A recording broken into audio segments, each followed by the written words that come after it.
பீமனால் ஏற்பட்ட காயங்களுடன் துரியோதனன் போர்க்களத்தில் படுத்தபடி தனது மரணத்தை எதிர்நோக்கி காத்திருந்தான். அப்போது அவனால் பேச முடியாமல் தனது 3 விரல்களை மட்டும் உயர்த்தி காட்டியபடி படுத்திருந்தான். அந்த 3 விரல்களை உயர்த்தியதன் காரணத்தை புரிந்து கொள்ள அவரது ஆட்கள் முயற்சிகள் மேற்கொண்டும் முடியாமல் போனது. இதனை கவனித்த கிருஷ்ணர் அவனது அருகில் சென்றார். துரியோதனனின் மனதில் இருந்த 3 கேள்விகளை தனது ஞானத்தால் அறிந்து கொண்டார்.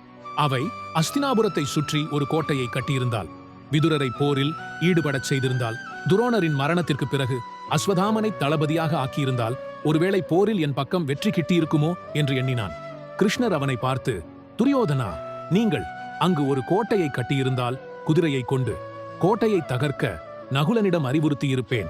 ஏனென்றால் நகுலன் தனது குதிரையை கனமழையில் கூட ஈரமாகாமல் ஓட்ட முடியும்.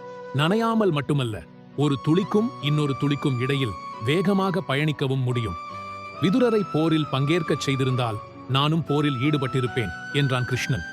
நீங்கள் அஸ்வதாமனை தளபதியாக நியமித்திருந்தால் நான் யுதிஷ்டிரனின் கோபத்தை தூண்டியிருப்பேன்.